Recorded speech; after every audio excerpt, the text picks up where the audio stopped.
Think about the most exciting plays in the world of sports. All those things that make you stand up as a fan and scream, "Oh my God, did you see that?" What do these plays have in common? The answer is that each of these actions involves highly explosive movements. Everything from sprinting to leaping to throwing requires athletes to apply a maximum amount of force in the shortest amount of time. Because explosive movements such as these involve both the upper and lower body, athletes must learn to coordinate their movements so their upper and lower bodies work in concert with one another.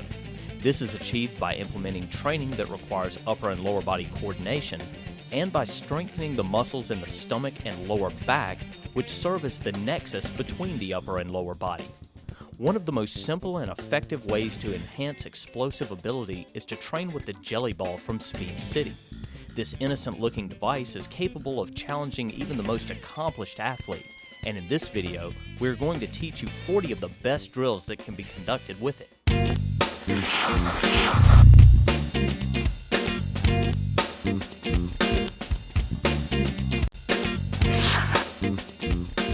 Speed City's jelly balls are constructed from a durable latex shell and filled with a special gel that makes them easy to squeeze. This unique structure also makes Speed City's jelly balls bounce when they hit the ground or wall. This is a particularly useful feature for certain types of training. In addition, the construction of the jelly ball makes it perfect for use on surfaces from grass fields to gym floors. Speed City produces jelly balls in weights of 1, 2, 3, and 5 kilograms. In pounds, this equates to 2.2, 4.4, 6.6, and 11 pounds. Choosing the right weight jelly ball depends completely on the drill being performed and on the individual athlete. However, the best guideline for choosing a ball is to understand that heavier is not necessarily better. On most exercises involving the jelly ball, your goal should be to perform the motion quickly and explosively.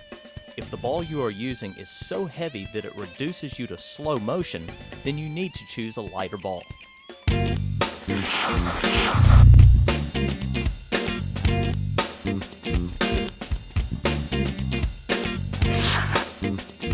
This first section contains drills that will prepare an athlete's body for the more difficult drills to follow. The first exercise being demonstrated here is called windmills. The athlete simply holds a jelly ball with both hands. While keeping his arms extended and his knees locked, the athlete then uses large sweeping motions to move the ball from above his head, down to his toes, and then back above his head. This movement is excellent for stretching and warming up all parts of the body, but is especially good for the hamstrings and lower back. Note that both clockwise and counterclockwise rotations should be utilized. An athlete performs American twists by holding a jelly ball with both hands and extending the ball directly in front of his chest. The athlete then rotates the ball as far to one side as possible while keeping both hands on the ball. The athlete then quickly snaps the ball back to the starting position and tries to stop the ball on a dime. The same movement is then repeated to the other side. As the athlete rotates to the sides, the movement stretches the lower and upper back as well as the hips. Quickly snapping the ball back to the starting position and then immediately stopping it requires the athlete to use abdominal strength. As an athlete becomes more familiar with this exercise, he can begin to bend his knees during the lateral rotation and then straighten his knees as he comes back to the middle.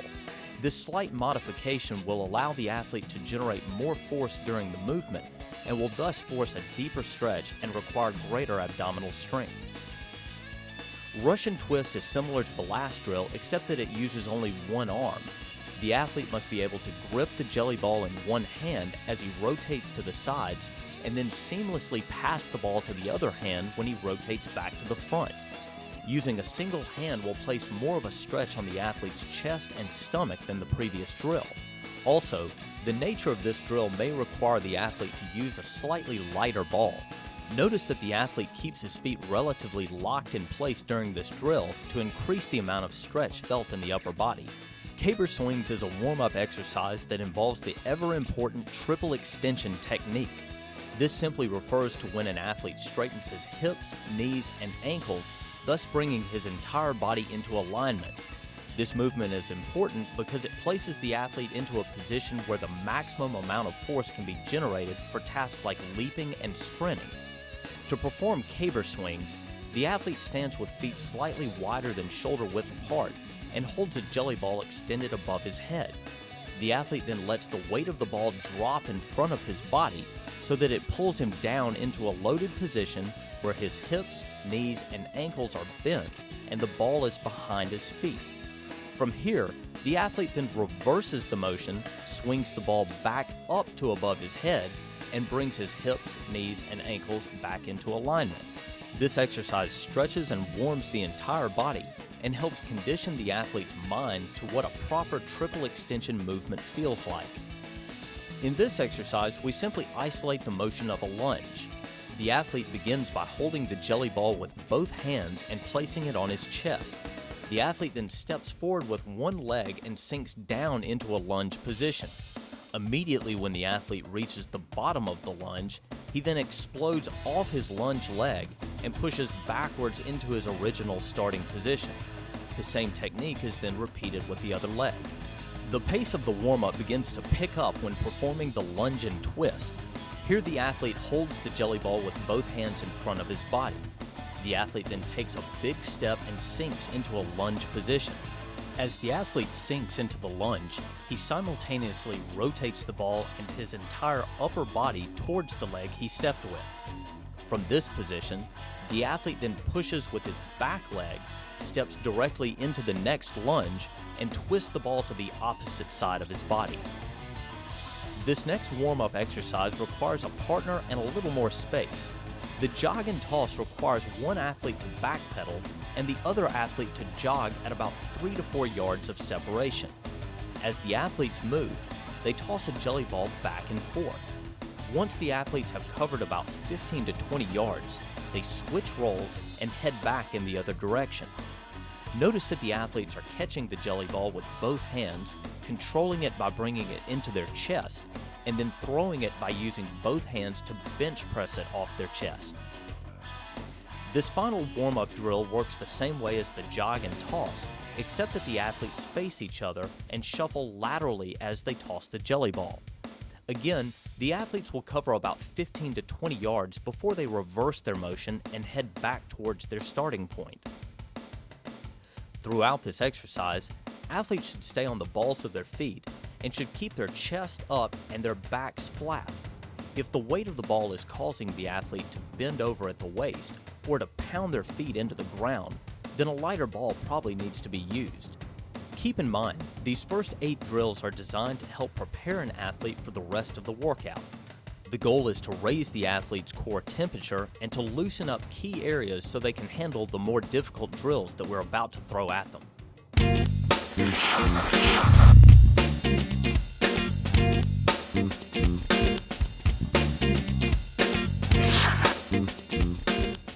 This section contains 12 drills that require the athlete to use their entire body to move or throw the jelly ball as quickly and as forcefully as possible.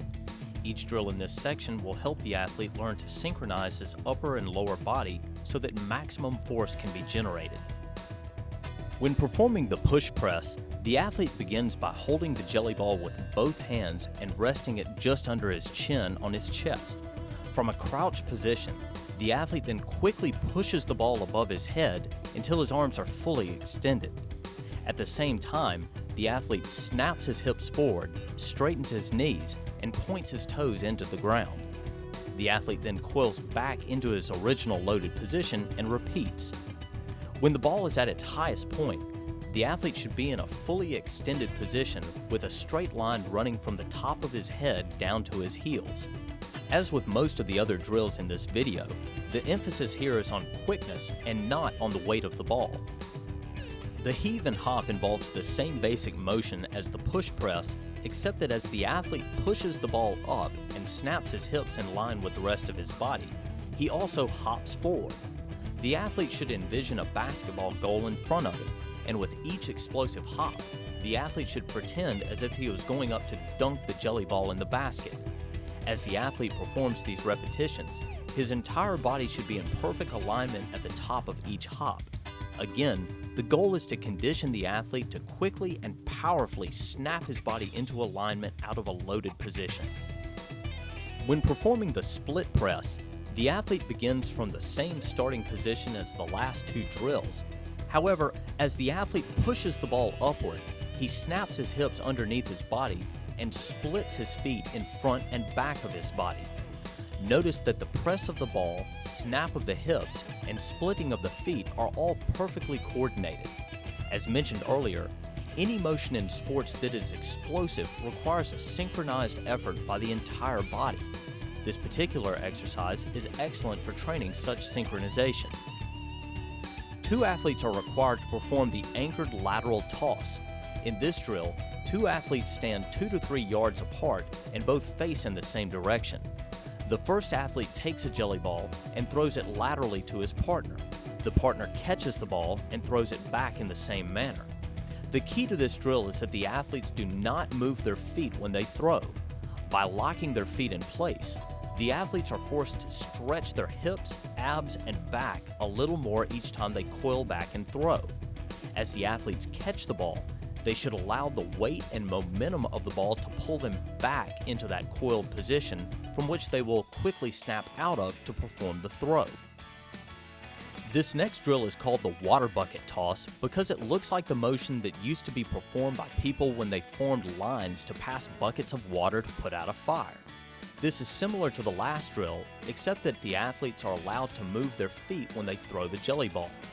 With each throw, the athlete now steps towards his partner, throws the ball in an underhand scooping motion, and snaps his hips in the direction of the throw as he releases the ball. This throw is more powerful than the last, so athletes should increase their separation to about 4 to 5 yards. Whereas most of the drills in this section involve total body coordination and explosion, the chest pass isolates the upper body only. This is an important drill in sports like football that involve a great deal of upper body fighting between athletes, or in basketball where the ball is passed around by pushing it off the chest. The chest pass drill begins with the athletes standing 3 to 4 yards away from one another. The athletes start with the ball in the middle of their chest and then forcefully throw the ball at their partner's chest. The goal is to throw the ball so that it moves in a straight line and not an arc. The partner's goal is to catch the ball with both hands in front of his body, squeeze and control it, and absorb the throw into his chest. After the athletes have performed anywhere from 4 to 6 throws from the standing position, they will then move closer and change to a kneeling position. The kneeling position further isolates the upper body and makes it harder to throw the jelly ball. Notice that the athletes are still keeping their chest upright and their backs flat and are not sitting down on their heels. Finally, the athletes will sit on the ground and extend their legs so that their feet are touching. Again, they will perform 4 to 6 throws. Even though the seated positioning makes it more difficult to throw the ball with as much velocity, the athlete should still aim to be as explosive as possible with their throws and should remain equally as focused on catching and controlling the ball when it is thrown to them. Athletes absolutely love the heave and retrieve drill because it finally lets them take the jelly ball and just chunk it as far as they can. The athlete begins in a loaded position with the jelly ball placed right under his chin.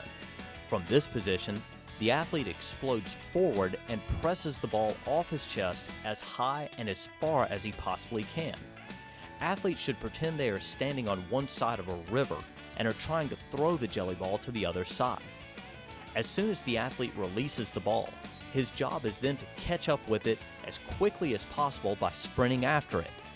This drill can be conducted by focusing on a single throw where the athlete just sprints past the ball, as shown here, or on multiple throws where the athlete runs the ball down, picks it up, and throws again. The heave and retrieve exercise can be made more challenging by adding a hop to the start. Here the athlete performs 3 large hops forward and then explodes forward to throw the ball as soon as their feet touch the ground. The athlete then sprints after the ball just as in the last drill.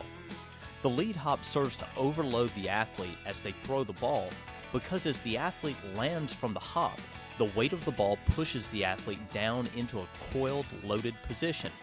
The athlete is forced to control and overcome the additional force of the ball as they explode forward to perform the throw.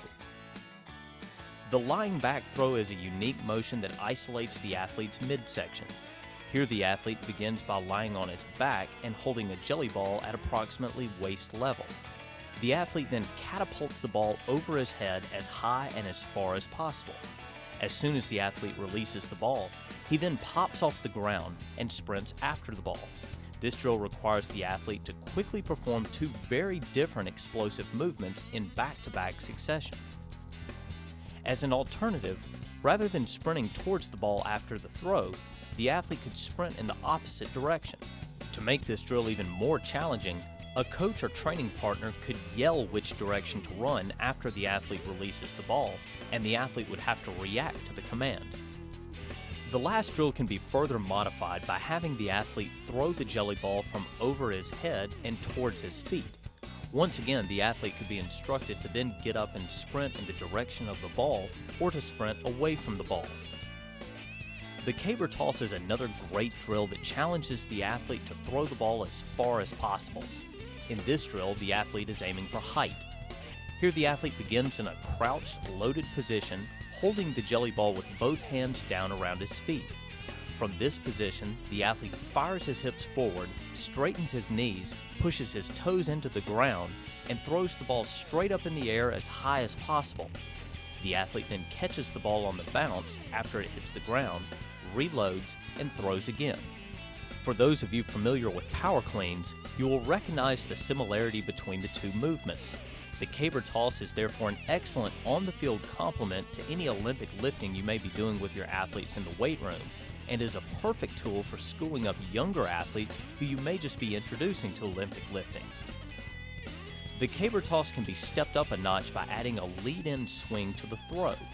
Here the athlete begins with feet slightly wider than shoulder width apart and holds the jelly ball just above his head. The athlete then lets the weight of the ball drop in front of his body so that it pulls him down into a loaded position. From here, the athlete then reverses the motion and throws the ball. The swing makes the drill more difficult because the athlete must stop the downward momentum of the ball before he can begin to accelerate it forward.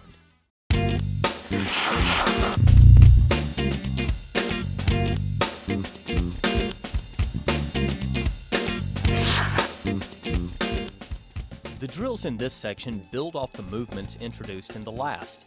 These next 7 drills are exceptionally challenging and should be used only by athletes who have mastered the other drills up to this point.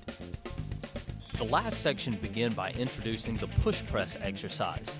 This section will begin the same way, except that the exercise will now only be performed with one leg. The athlete holds the jelly ball with both hands and places it on his chest while crouching on one leg. The athlete then quickly pushes the ball upwards until his arms are fully extended. At the same time, the athlete's hips should quickly snap underneath his body, his knee should extend, and his toes should push down into the ground. The athlete will then land, reload, and perform another repetition.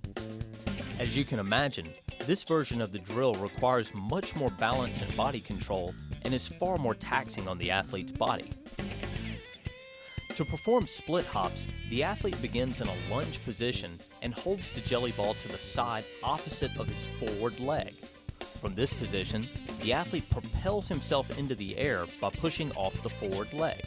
While airborne, the athlete cycles his legs to the opposite position and shifts the ball to the other side of his body. This drill requires a great deal of coordination and will absolutely drain an athlete's energy reserves. Athletes should first try this drill with no ball at all, and then try adding a light ball. Remember, the goal is for the athlete to be quick off the ground and quick in the air, so there's absolutely no shame in using a very light ball on this one. The heave and retrieve drill is another one where the athlete can perform it on one leg once they master the two-legged version. Here the athlete holds the jelly ball with both hands just underneath his chin and starts in a crouch loaded position. The difference, obviously, is that the athlete is only standing on one leg. The athlete must fight to control the weight of the ball as he fires forwards and pushes the ball off his chest. Similar to the two-legged version, the athlete then sprints after the ball after releasing it. As if the last version of the heave and retrieve drill was not difficult enough, in this version, the athlete stands on only one leg and holds the ball with only one hand. Note that the ball is placed in the hand on the same side of the body as the leg being balanced on. As with the other heave and retrieve drills, the athlete will fire out of a crouched position and throw the ball as high and as far as possible, and then sprint after the ball. This drill really isolates the leg and tests the athlete's body control. Remember that anytime you are implementing single-legged drills such as this one, you must perform an equal number of repetitions with both legs. Bounding is an explosive rhythmic movement where the athlete explodes forward off one leg, hangs in the air as long as possible, and then lands on the opposite leg and repeats. In this drill, we have simply taken the motion of bounding and added a jelly ball. The athlete has been instructed to perform a set number of bounds and then to throw the ball off his chest as hard as possible and to sprint after the ball. The construction of this drill forces the athlete to perform a quick succession of single-leg explosions while being overloaded with the weight of the jelly ball. When the ball is released and the slower motion of the bound turns into the quicker motion of a sprint, the athlete gets the sensation of breaking free and exploding forward. This drill challenges an athlete's upper and lower body rhythm on many different levels and is outstanding for any sport that requires straight-ahead sprinting.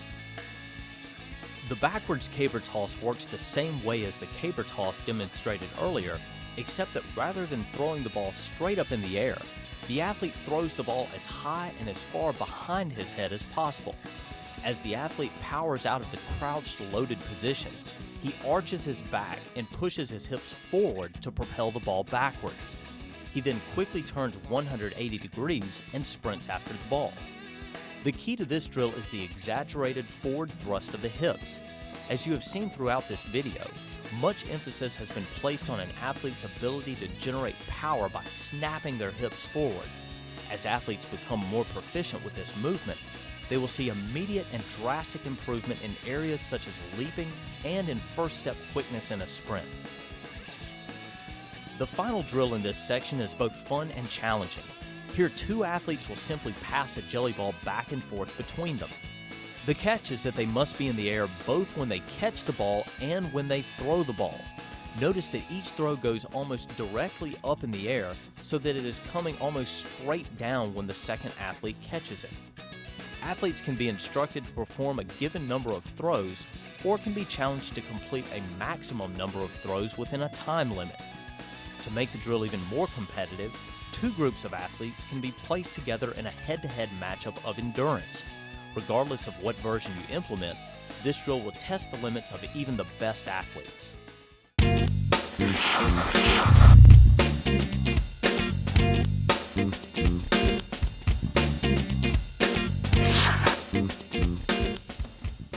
As mentioned at the beginning of this video, explosive movements require synchronization between the upper and lower body and strong muscles in the stomach and lower back. This final section will illustrate 15 drills that directly target an athlete's midsection. In this first exercise, the athlete sits on the ground, crosses his ankles, and lifts his feet off the ground. From this position, the athlete then alternately touches a jelly ball to the ground on either side of his body. The athlete should aim to keep his legs relatively still while only his upper body rotates. To make this drill even more challenging, the athlete can attempt to touch the ball to the ground further and further away from his body. The old back-to-back partner pass has been around for a while, but it's still a good enough drill to be on this video. Here, two athletes stand back-to-back and pass a jelly ball laterally to one another. In this demonstration, the ball is being kept close to the body, so it's okay to use a heavier ball. To change the drill up a little bit, the athletes could use a lighter ball and could extend the ball away from the bodies, making the pass in a much wider motion. To perform the jackknife, the athlete will lie flat on the ground and hold a jelly ball behind his head with his arms fully extended. From this position, the athlete will keep his legs fully extended and will lift them until they are perpendicular to the ground. At the same time, the athlete will keep his arms extended and will lift the ball up to meet his feet.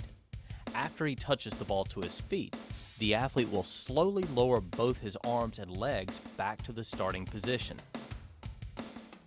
The moving hand sit-up drill involves one athlete lying on the ground and locking his feet between the feet of a partner who is standing. The athlete on the ground simply performs the motion of a regular sit-up while holding a jelly ball in front of him. The partner puts his hands together and moves them around in front of the athlete. The athlete must touch the jelly ball to his partner's hands wherever they may be. The partner should move his hands in a way that forces the athlete to stretch in various directions in order to work his abs from a variety of angles. Catapult throws begin in a setup similar to the last exercise. However, in this one, the partner begins holding the jelly ball and the athlete begins in the up position of a sit-up. As the athlete begins to lie backwards towards the ground, the partner tosses the jelly ball to just above the athlete's head. The athlete should have to reach his arms up and back to catch the jelly ball and then control the ball so that its weight does not immediately force the athlete's back to the ground. As the athlete sits up, he should keep his arms straight and use the quick pull of his abdominal muscles to flick the ball back up towards his partner's head. By substituting a lighter ball, catapult throws can also be performed with one arm as shown here. As mentioned before, anytime you are performing a drill that only involves one arm or one leg, make sure that you switch things around so that each side receives an equal amount of work. The seated figure 8 drill is conducted by having the athlete sit on the ground with his legs extended out in front. The athlete then lifts his legs off the ground and bends his knees as needed to weave a jelly ball in and out of his legs in a figure 8 pattern. Typically, a smaller, lighter ball will need to be used in this drill, so the athlete can control it with only one hand. To perform the dead horse crunch, the athlete lies flat on the ground and extends his arms and legs straight up in the air while holding a jelly ball in his hands. While keeping his legs locked in place, the athlete then pushes the ball up to his toes by lifting his back and shoulders off the ground and squeezing his abdominal muscles. This is a relatively short, controlled motion, so it is okay to use a heavier ball. The dead horse crunch can also be performed with a single arm and a single leg. In this version, the athlete only raises one leg into the air and leaves the other leg flat on the ground. The athlete also replaces the jelly ball with a lighter one and holds it in the hand opposite the leg that is in the air. The ball is touched to the toe by using the same technique as demonstrated in the last drill. The most explosive drill for the abdominal muscles is called wood choppers.